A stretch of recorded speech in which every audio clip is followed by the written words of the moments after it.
A cluster plan for decarbonisation. We now come to the Leader of the Opposition, Keir Starmer. Thank you, Mr. Speaker. Can I pay tribute to all those who served in the Falklands? My uncle was among them, serving on the HMS Antelope when it went down. Thankfully, he made it back, but too many serving in that war didn't, and we remember them all. Mr. Speaker, Britain is set for lower growth than every major economy except Russia.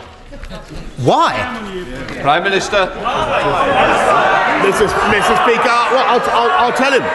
Mr. Speaker, actually, we are going to have, according to the IMF and the OECD, we are, in addition to the fastest growth in the G7 last year, we're going to have the second fastest this year, and we will return to the top of the table, Mr. Speaker. But the reason, Mr. Speaker, other countries are temporarily moving ahead is, of course, because we came out of the pandemic faster than they did, because we took the right decisions to come out of lockdown, which he opposed, Mr. Speaker. And that's why, right now, Mr. Speaker, we have the highest number of people on payroll employment on record,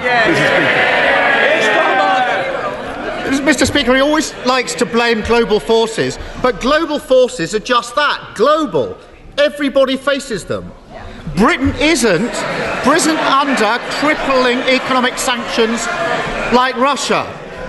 No wonder he doesn't want to answer the question, why is the UK set for lower growth than every other major economy? Prime Minister. Mr. Speaker, I think everybody can see that I've just answered the question.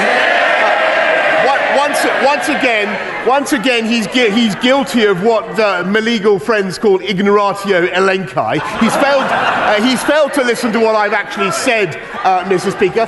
What would be useful in supporting the UK economy right now would be if the leader of the Labour Party ended his sphinx-like silence about the RMT strikes coming up in the course of the next couple of weeks.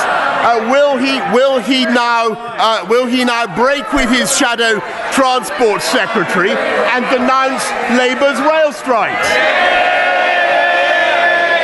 He's in government. Just to remind the Prime Minister, he seems to have gone. It's Prime Minister's question, it's not opposition question. Keir Starmer. He's in government. He could do something to stop the strikes, but he hasn't lifted a finger. I don't want the strikes to go ahead, but he does. He wants, Mr. Speaker, he wants the country to grind to a halt so he can feed off the division. And as for, Mr. Speaker, as for his boasting about the economy, he thinks he can perform Jedi mind tricks on the country. These aren't the droids you're looking for. No rules were broken. The economy is booming. The problem is, the force just isn't with him anymore. He thinks he's Obi-Wan Kenobi. The truth is, he's Jabba the Hutt. Last week he stood there and boasted that we would continue to grow the economy. This week, it turns out, the economy shrank for the second month in a row. How does it help Britain to have an ostrich Prime Minister with his head in the sand? Prime Minister. There he goes again, Mr. Speaker, running this country down when everybody we've got the highest payroll employment. Look, I want to hear the questions and the answers, and whether you like it, but I genuinely believe it, the public who watch it also want to hear both. Prime Minister. I mean, Mr. Speaker, we've got lower unemployment than France, Germany, Italy, Canada. We've got the highest number of people in payroll jobs, as I've just said, 620,000 more since records began. And he might like to know this, that just in the first 5 months of this year, this country has attracted, I think, £16 billion of investment in its tech sector. He doesn't like these European comparisons, let's make it for him. 3 times as much as Germany, twice as much as France, Mr. Speaker. He should be talking this country up, not running it down. That's the ostrich. He's not just denying how bad things are, he's actively making things worse. His 15 tax rises are throttling growth, and the director of the CBI is so fed up, he's reduced to saying, can we stop Operation Save Big Dog and move to action stations on the economy? Now, Mr. Speaker, we know what the Prime Minister says about British business in private. I think that's pretty unparliamentary. But when did screwing business turn from a flippant comment into economic policy? Well, Mr. Speaker, look, I just reminded the House of what's happening in Tech Week in this country, the massive investment that's coming in, helped, by the way, by this 130% super deduction for business investment that my right honourable friend, the Chancellor, has put in. Never forget, Mr. Speaker, that Labour, under Labour, taxes go up on businesses and on people. We're not only putting £1,200 more into people's pockets, we're having a tax cut worth £330. He talks about taxes, £330 on average for everybody who pays national insurance. Labour have already made spending commitments in this Parliament alone worth £94 billion more than the government is spending. That's £2,100 for every household in the country, Mr. Speaker. No wonder no Labour government has ever left office with unemployment lower than when they came in. Mr. Speaker, 15 tax rises, and we're sacked for the highest tax burden since rationing. He says the economy is booming when it's shrinking. He's game playing so much. He thinks he's on Love Island.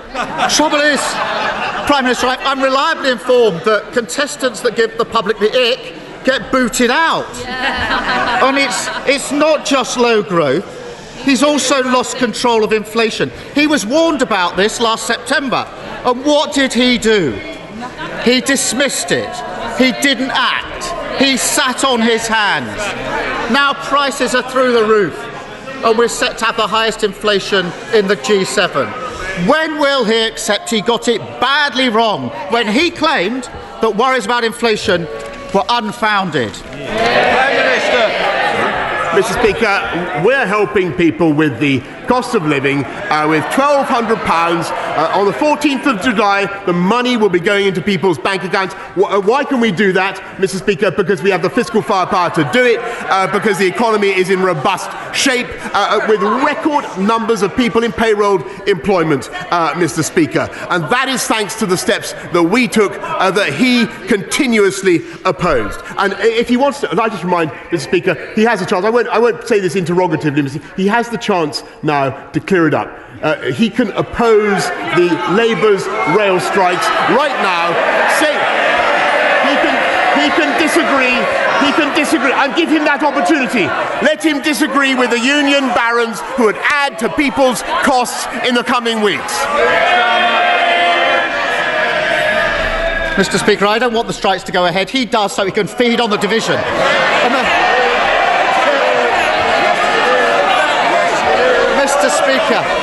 Mr. Speaker, they're making a lot of noise now, but I've got a long list here of what his MPs really think of him. Dragging everyone down. Who said that? Come on. Who was it said that? Authority is destroyed. Come on, hands up. Which of you was it? Which of you? Come on. Can't win back trust. Anybody owning up? You're very quiet now. Hands.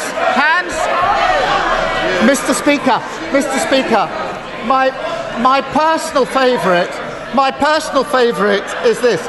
This is a document circulated by his backbench, in which they call him the Conservative Corbyn. Exactly. Prime Minister, I don't think that was intended as a compliment. Week after week, he stands there and spouts the same nonsense. The economy's booming. Everything's going swimmingly. The people should be grateful. But whilst he's telling Britain that we never had it so good, millions of working people and businesses know the reality. Britain's growth is going to be slower than our competitors and our inflation higher. A Prime Minister who sounds totally deluded, totally failing on the economy, failing to tackle... I think we need to get to the end of the question, but But I'll just remind you, I will hear the end of the question in silence. Any more noise in this corner, there'll be another cup of tea early if we're not careful. Keir Starmer. A Prime Minister who sounds totally deluded, totally failing the economy, failing to tackle inflation, failing to back business, failing to help working people through the crisis. And, Mr. Speaker, his big idea, go back to imperial measurements. He's got 80s inflation, 70s stagnation, now he wants 60s wage to complete the set. When is he going to ditch the gimmicks and face up to reality that under him Britain's economy is going backwards?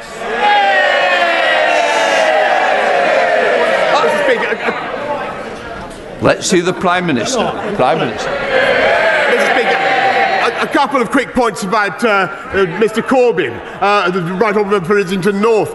First of all, he tried repeatedly to get him elected as Prime Minister, Mr. Speaker. Secondly, speaking from experience, he's relatively dynamic by comparison with the Right Honourable Gentleman, Mr. Speaker. Dynamic and coherent.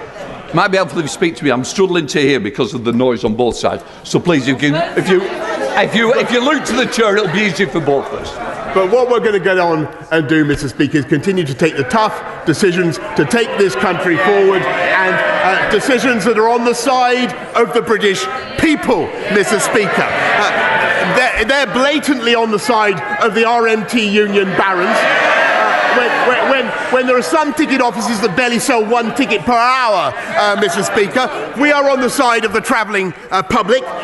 By the way, he hasn't mentioned this, but they're on the side of the people traffickers who would risk people's lives at sea, Mr. Speaker. And we are on the side of people who come here safely and legally. Safely and legally, Mr. Speaker. They carp and snipe from the sidelines. That's what they've always done. We take the big decisions to take this country forward, and no matter how much welly his right honourable friend, the deputy leader, may ask him to apply, it doesn't matter how much welly he pretends to apply, when that welly, Mr. Speaker, is always on the left foot. Many areas like mine have already had massive new housing development with no commensurate increase in general practice. Sorry. Point of order. The Honourable Lady's been here for so long, she should also know that points of order can only come at the end. Sandra Sullivan. Oh dear. Many areas.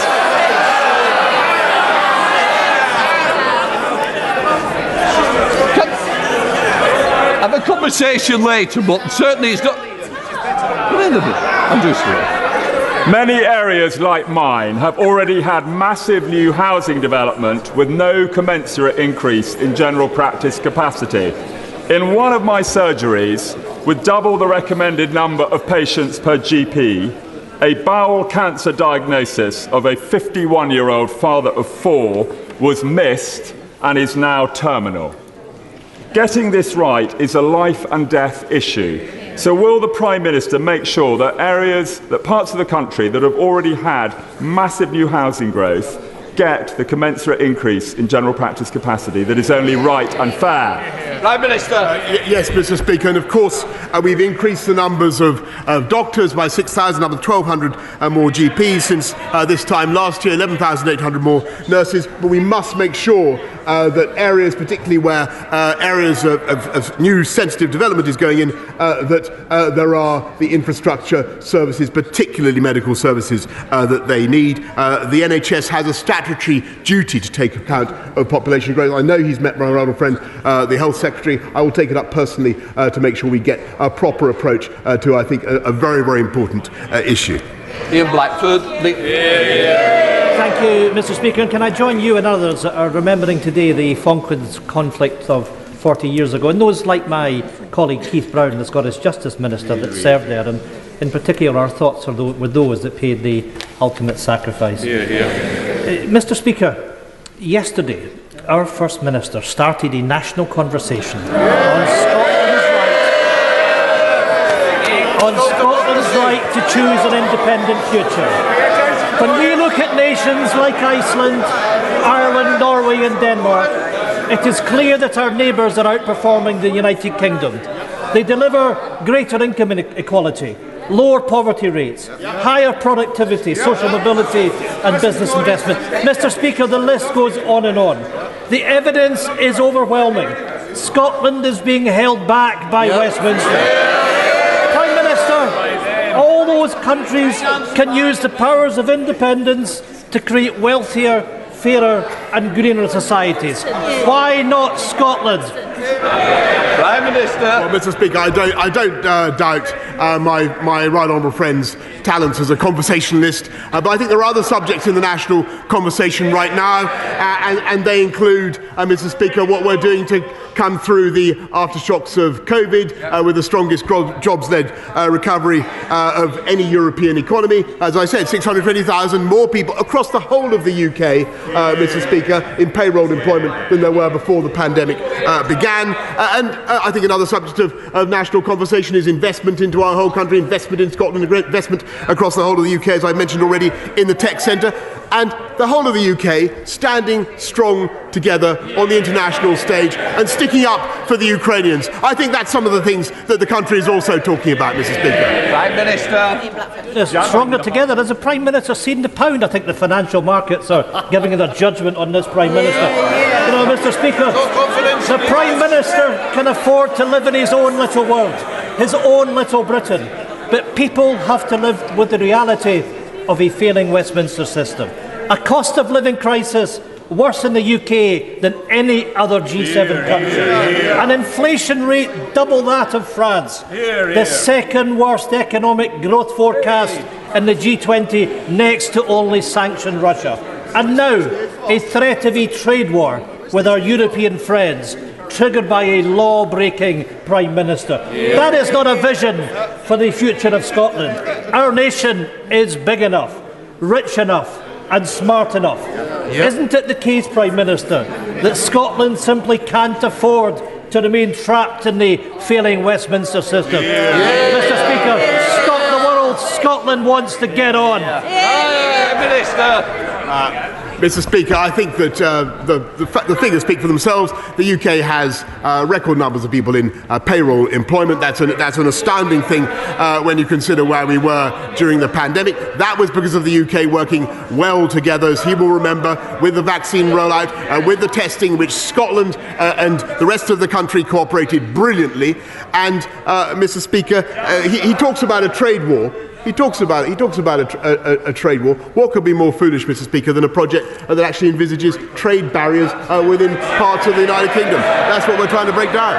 Craig Tracy. Thank you, Mr. Speaker. During the Jubilee celebrations, I was honoured to share part of them with Cohort 4, an inspirational mentoring and support group who provide life-changing support to a wide range of women, such as those who've tragically been the victim of domestic violence, sexual abuse or suffer from mental health difficulties. Sadly, as a result of the pandemic, the need for these services has only grown. So would the Prime Minister join me in thanking Beverly and her team for the incredible work that they do at Cohort 4 and set out what more government can do to support these organisations so they can continue to deliver the vital care to vulnerable men and women across all of our constituencies? I thank my honourable friend. I want to extend my thanks also to Beverly and everybody in Cohort 4 for what they're doing. There's the extra support that we're giving includes £140 million of funding for victims' services and 47 million ring-fence, particularly for organisations such as Cohort 4. Thank you to Cohort 4 and similar organisations for everything that they do. David. Thank you, Mr. Speaker. Can I join the Prime Minister and the Leader of the Opposition in paying tribute to our armed forces and sending our thanks and gratitude to the veterans of the Falklands War and their families? Mr. Speaker, millions of families across our country are suffering because of the cost of living emergency. And people in rural areas are especially hurting, bearing the brunt of record fuel price rises. The Rural Fuel Duty Relief Scheme is supposed to help by taking money off the price of petrol. but some rural counties aren't eligible. Like Cumbria, like Shropshire, and like Devon. Mr.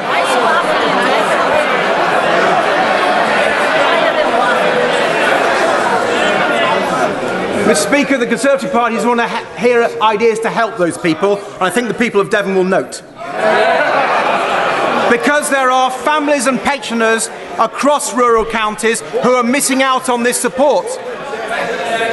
So, Mr. Speaker, as petrol prices soar, will the Prime Minister accept our idea to help people in rural counties and expand rural fuel duty relief? Minister. Mr. Speaker, we cut fuel duty for everybody across the country by record sums. He talks about pensioners, Mr. Speaker. We're giving £850 more to every pensioner across the country. And he talks about the cost of energy. Everybody is going to get another £400 to help them with the costs of energy. And the blissful fact about the Liberal Democrats, Mr. Speaker, is people don't actually know what their policies are. And they're able to go around the country. They're able to go around the country bamboozling the rural communities, not revealing that they're in fact in favour of massive new green taxes, Mr. Speaker, which is what they want, and not revealing that they would like to go back straight away into the common agricultural policy with all the bureaucracy and all the costs that entails. They don't say that on the doorstep, Mr. Speaker. Thank you very much, Mr. Speaker. There are proposals for up to 10,000 housing units on flood-prone greenfield sites to the west of Ifield in my constituency that would also represent intolerable pressure on local services. Can I have an assurance from the Prime Minister that as we update planning legislation, we will enshrine the brownfield principle first for new developments and save our environment and our services? Prime Minister. My honourable friend is completely right, and we encourage the use of suitable brownfield land, and our policy is for brownfield first, everywhere and always. Neil Hanby. Thank you, Mr. Speaker. And the Prime Minister will know from my recent correspondence that my Kirkcaldy Cowdenbeath constituent Ruth Zuccarello is the sister of Jim Fitton, who is currently imprisoned in Iraq and sentenced to 15 years for collecting some shards of pottery. The judge passing sentence did not believe that Mr. Fitton had any criminal intent. And this has obvious and significant implications for Jim and his loved ones. So I would ask the Prime Minister if he would be willing to meet with me and other MPs who have constituents in Jim's family to discuss this case so that we can work in concert to resolve some of those issues. Well, I'm really grateful to the Honourable Gentleman for raising Mr. Fitton's case, and I have a great deal of sympathy, I must say, with him. I'll make sure that he gets my Honourable Gentleman gets a meeting with the relevant minister as soon as possible. Thank you, Mr. Speaker. One of my youngest constituents, little Nellie Oakshott, is 2 years old and has been diagnosed with metachromatic leukodystrophy. Her very brave parents, Megan and Tom, are supporting a campaign to see MLD added to the newborn blood spot test. Had that been included in the test, Nellie's condition could be treated. Now, the family are squaring up to palliative care and planning to make every day count. Will the Prime Minister give his support to add MLD to this heel prick test so that families in the future can be spared this same heartbreak? I thank her very much, and I know that the thoughts of everybody will be with Nellie and her parents, Tom and Megan, in a very, very difficult time. And what I can tell her is that the National Screening Committee has received a request to look again at the conditions for doing an MLD test, and that is currently being reviewed right now. But I will make sure that she gets a meeting as soon as possible with the relevant minister. Liz Twist. Mr. Speaker, in just 5 days, rail passengers across the UK and in the North East will be facing huge disruption.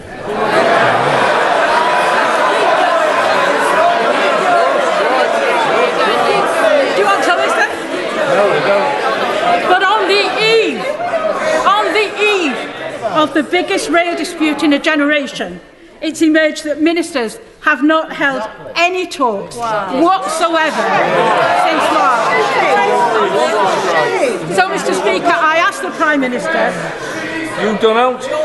I ask the Prime Minister, has he met with trade unions and employers in the rail industry to attempt to bring this dispute to an end? Yes or no?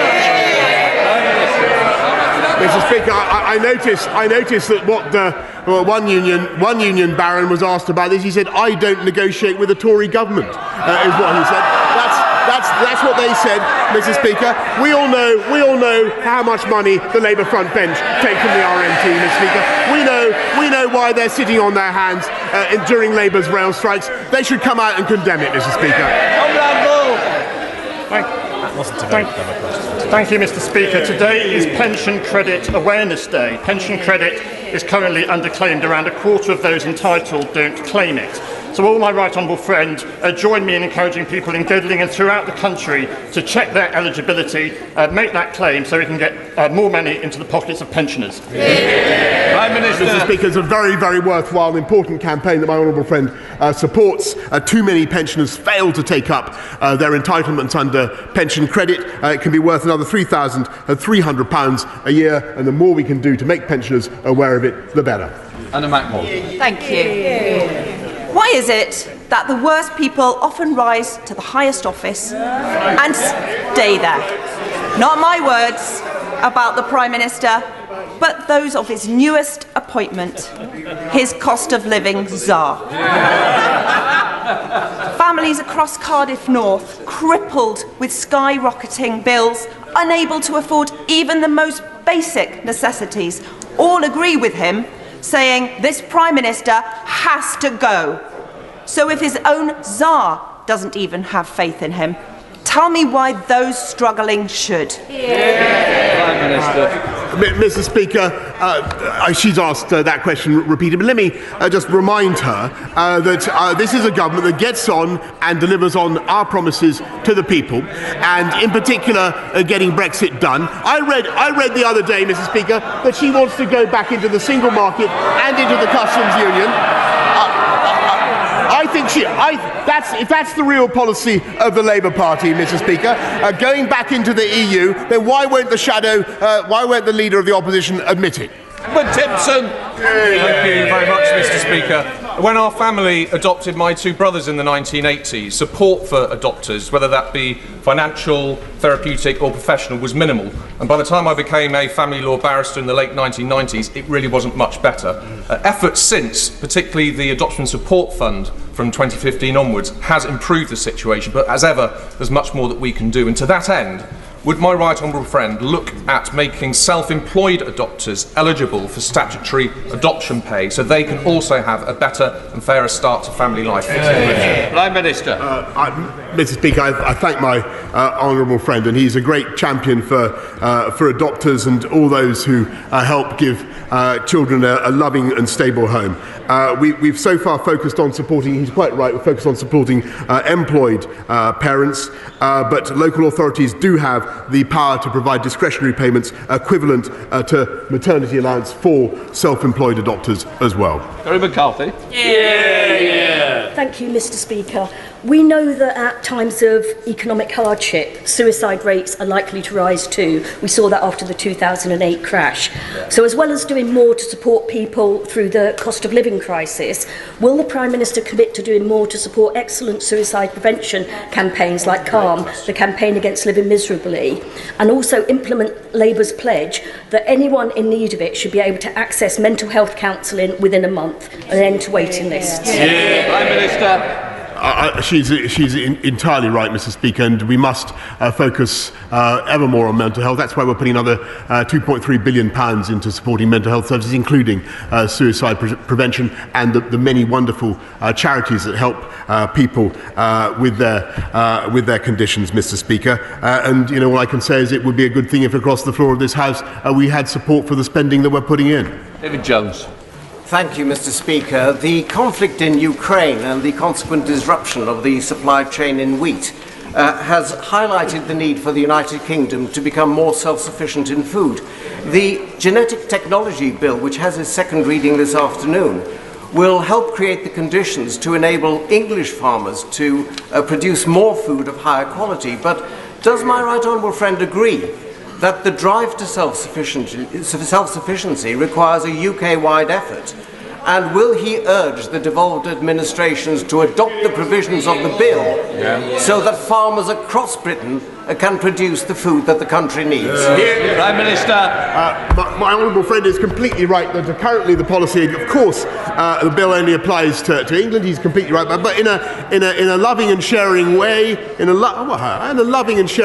are going to work with the devolved administrations, Mr. Speaker, so that the whole of the UK can enjoy the benefits. Sorry, Champion. Mental health support is vital for victims of sexual crimes. When a Rotherham survivor, who's here today, reported her childhood abuse to the police, they told her not to go for counselling as it could be used against her in court.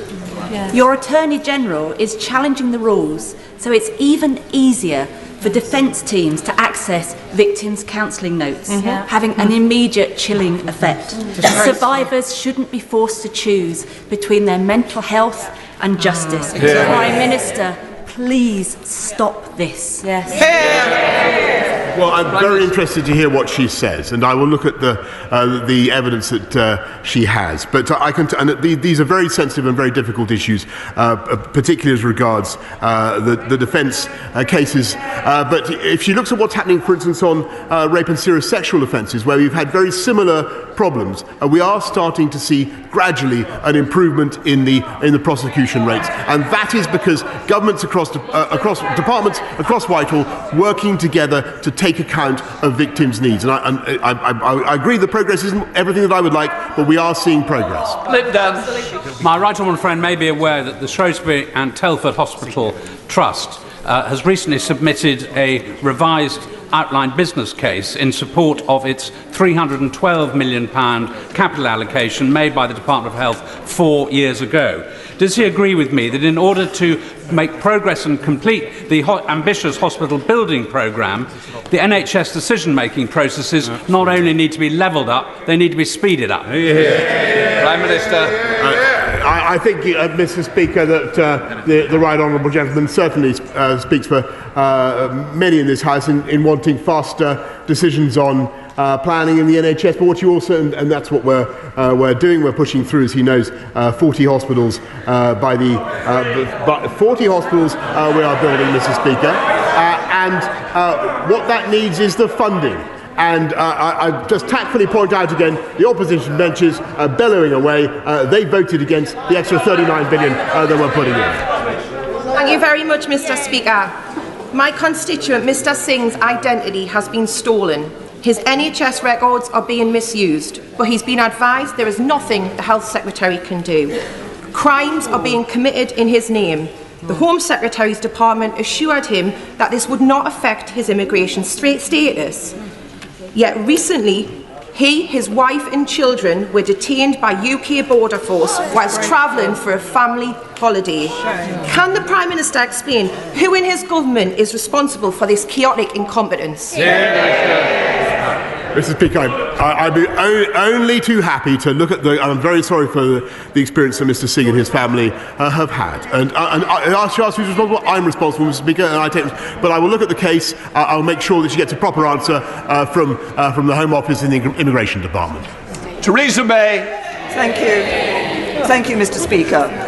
My constituent, Dominique Davis, is the niece of Don Phillips, the British journalist missing in Brazil, alongside the Indigenous expert Bruno Pereira.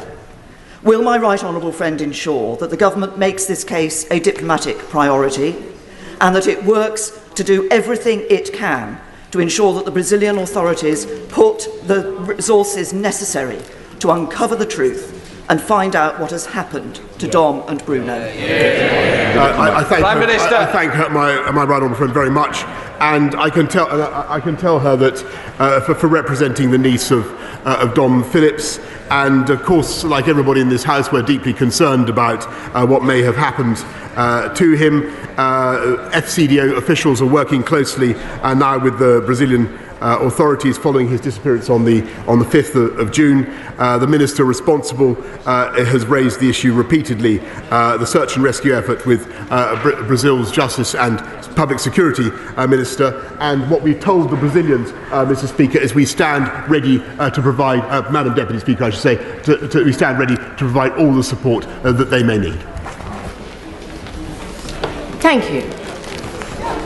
Point of order, Selene Saxby. Thank you, Madam Deputy Speaker. I just wondered if you could advise how I could correct the record for the Right Honourable Member for Kingston and Surbiton's question, where he raised the matter of rural fuel duty relief and incorrectly advised that it was not available in Devon, and that in my North Devon constituency that I clearly know quite well on this side of the House, the EX35 postcode of Linton, their fuel retailers have had access to this duty for some time. How might we address this situation, Madam Deputy Speaker?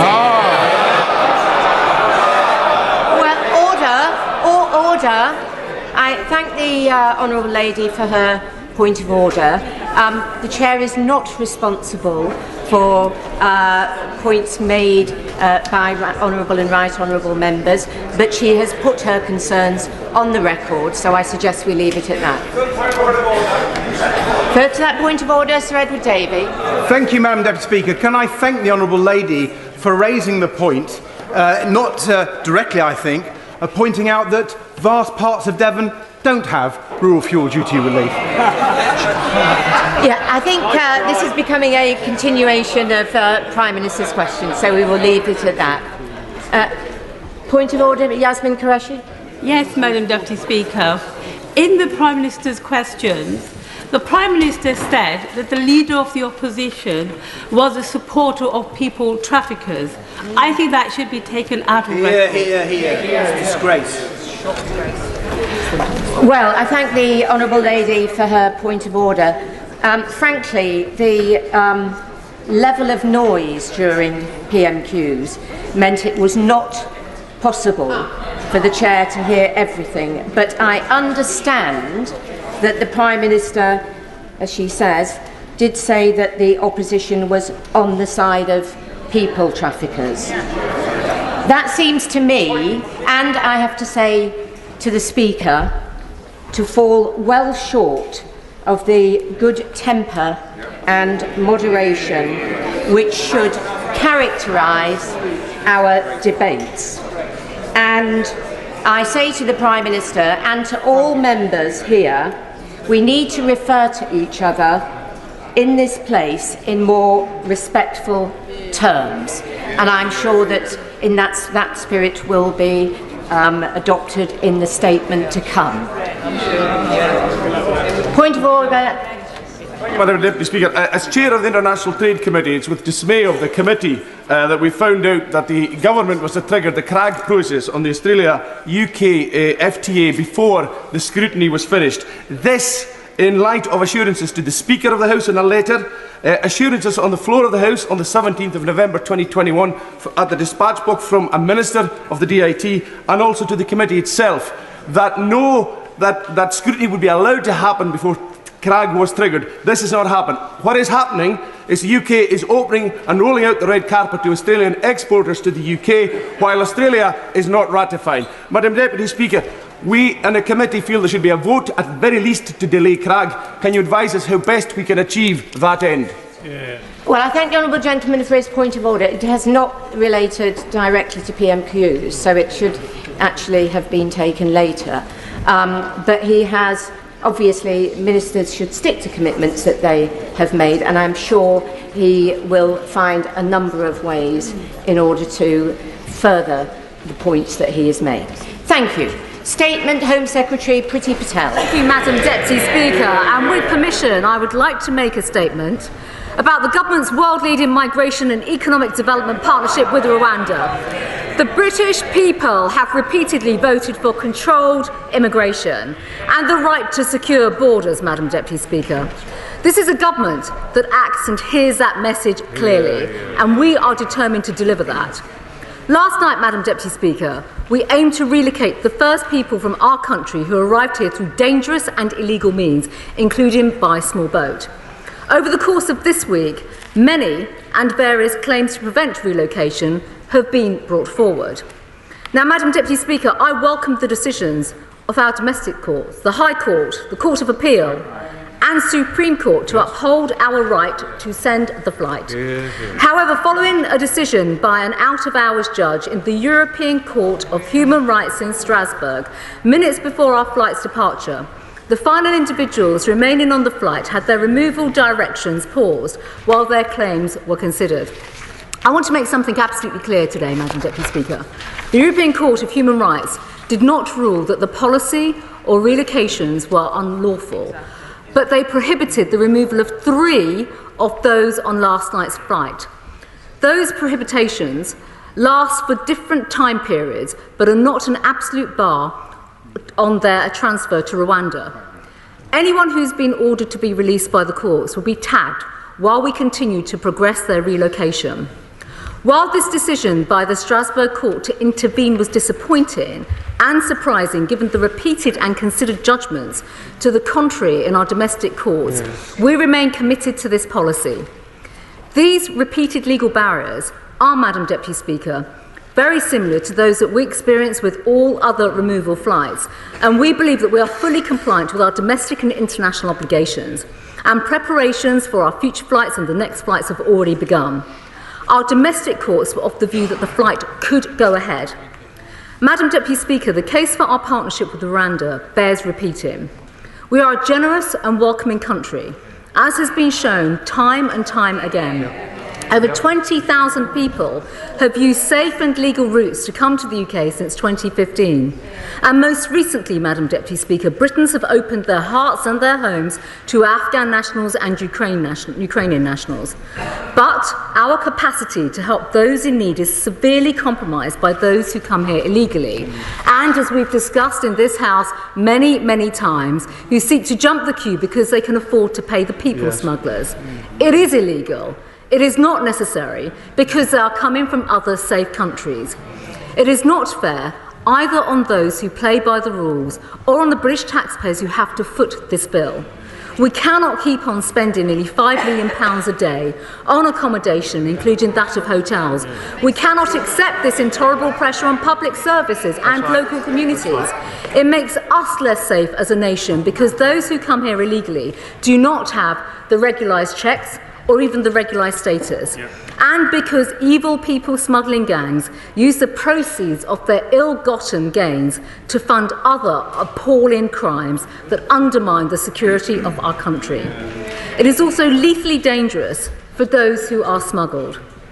People have drowned at sea, suffocated in lorries, and perished crossing territories. The humane, decent and moral response to all of this is simply not to stand by and let people down or to be sold into slavery or to be smuggled, but to stop this. And with that, Madam Deputy Speaker, inaction is not an option, or at least not a morally responsible one. This is, as I've said repeatedly, a complex, long-standing problem. The global asylum system is broken, and between 80 to 100 million people are now displaced, and others are on the move, seeking better economic opportunities. And an international problem requires international solutions. The UK and Rwanda have shown the way forward by working together. And this partnership sends a clear message that illegal entry will not be tolerated, Madam Deputy Speaker, while offering a practical, humane way forward for those who arrive to the UK via illegal routes.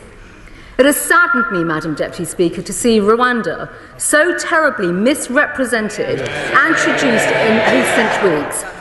It is another example of how all too often critics not only don't know what they're speaking about, but seek to vilify another international country that has a good track record when it comes to refugees and stepping up to international responsibilities.